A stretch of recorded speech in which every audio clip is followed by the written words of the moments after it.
Hey, what's going on, guys? It's Stupid Player Negative AE, and welcome back to another episode of Vagante. It's the Challenger series. This time I'm only using spells, and I think the best person to do that is Mage, obviously. And we're going to go Heirloom Mage today, so we get that little bit of extra damage on our spells. So there's a couple things that you could do if you want to go like the Spellcaster route. You could either go Spellcaster, which is a tree in Vagante itself, or you could go Intelligence. There's ups and downs to both sides. Spellcaster kind of gives you ease of use with your spells. You have a lot of movement speed that you get while using the spells. You also get a chance to do critical spell damage, which I think is based off the luck stat. And then you have a chance to instantly cast spells, which if you learn higher level spells, they usually take a while to cast, so it helps to have that like chance to instant cast it. Here's my thing. I don't necessarily like Spellcaster. I think the Spellcaster is a valid choice if you can make it work. It's not something that I like myself, though. I think that if I'm going to go a Spellcaster only Mage, I think it's helpful to have the increased damage that putting one in Intelligence will do.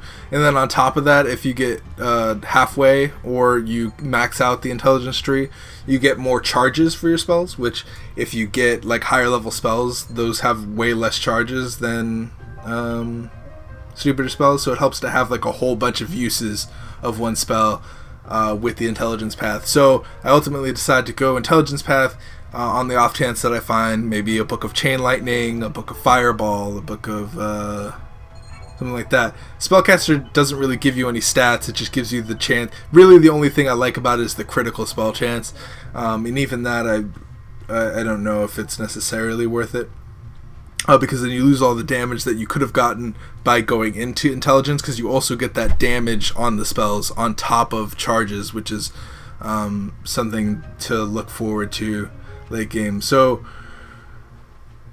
yeah, so basically this all hinges on me finding a good enough spell to carry me through late game. I'm not too worried about the Dark Caves.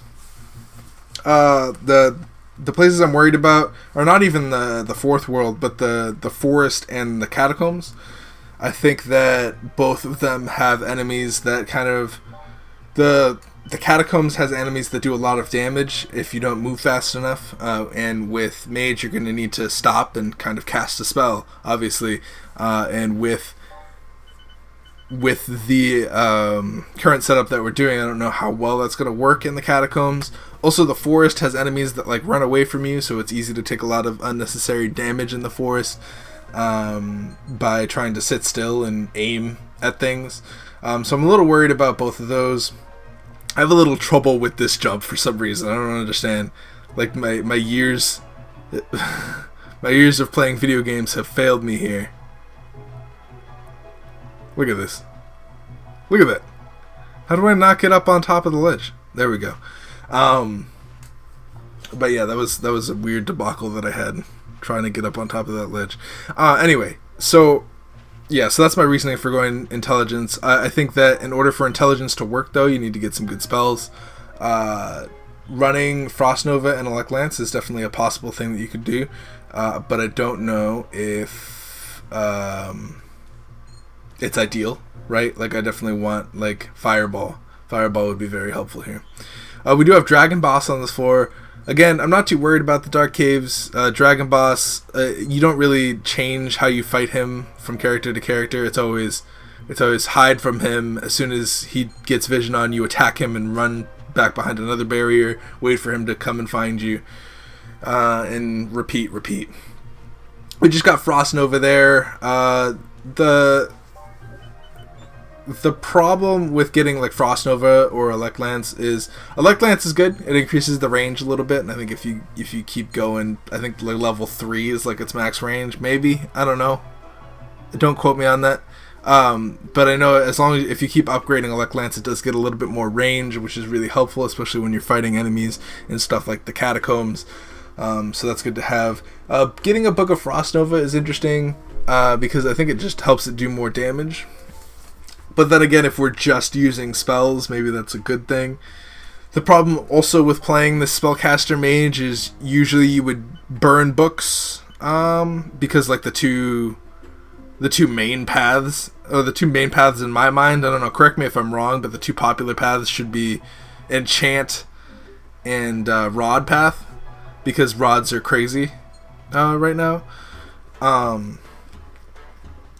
So you don't really need to worry about spells necessarily with rods or enchant. All you have to worry about is like with enchant, maybe get like a third element, and with rod, just make sure you don't run out of charges, which rod path helps out with a little bit. So yeah, so you don't really have to worry about spells, so you can use them to kind of burn and get some health back. You don't really get that here. So if you think about that, that's like 40 health gone that you don't get, pretty much.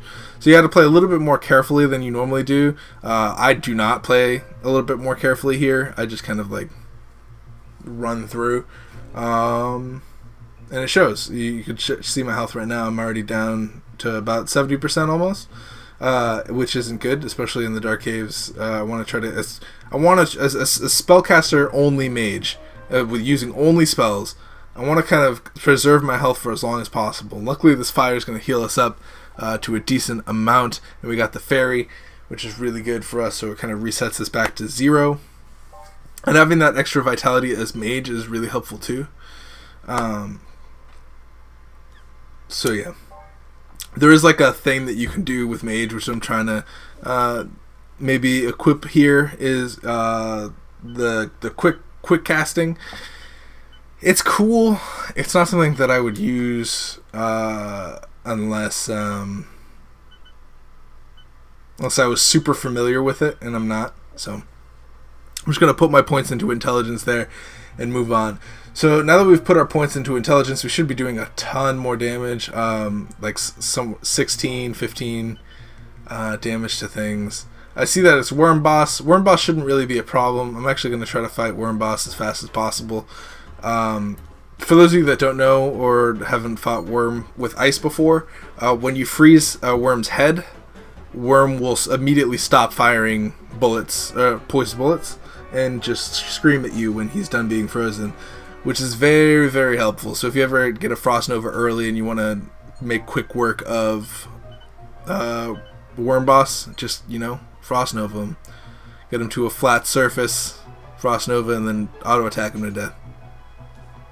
So, yeah, so I'm not too worried. Like I said before, Dark Caves, easiest. It's going to be the forest and the catacombs where the problems lie. The forest and catacombs are very different in function. I guess all the levels are. If you look at this level, it's very well rounded. There's a lot of like ranged enemies in the slimes, because the slimes can jump really, really far, and then the bandits need to like get close to you to attack you, and then you also have like the fire bats, which shoot fire out whenever they land. So it's a good combination of things. You have a good amount of space to move up and down, left and right. When you get to like the forest, and you start trying to do the forest, it teaches you to kind of chase after everything, because everything runs away from you in the forest. They put like every enemy that runs away in the forest. The only enemy that doesn't run away is the huge, giant, slow-moving golem that you don't really even need to do anything about. Then when you get to the catacombs, it's so vastly different, right? You're taught to run after everything, but now in the catacombs you have to run away, and you don't have much space at all. Like the contrast is so different. You have to play the catacombs way different than you play the forest, and you have to play the forest way different than you would play this level. And I think that's what makes Vagante have like a decent learning curve to start out with. I think that Vagante is hard to learn, but then once you get past the initial learning phase, it starts becoming easier and easier, and you start getting into the catacombs more and more often, and you start getting into the fourth world more and more often. Not that I'm an expert in any way. I feel like a lot of people in the comments are like, oh wow, you should post more of this, you're really good. But it does not feel like I'm good at all. And there's a lot of times where I make stupid mistakes, where I'll like jump into spikes accidentally, so I still make the stupid noob mistakes and stuff like that. And I don't know if I'm any better than I was on episode 50, but freaking we're gonna keep trying. This shopkeeper doesn't have anything good for me. It's not that he doesn't have like a good items. It's just all the items that are good in his shop aren't affordable, and I'm looking for intelligence-based items, not necessarily other statted items. He does have a bomb there, but again, it's too expensive. It's not something that I want. I'm hoping for the death protection here, but it's not. But I do have 20 intelligence, which is really good. What's bad is that I don't have any other stat. Like vitality would be something that I would welcome. Unfortunately, the heirloom ring kind of like takes away a vitality, which sucks, especially as mage. You kind of need that vitality to survive, so not having that vitality kind of puts him at a disadvantage.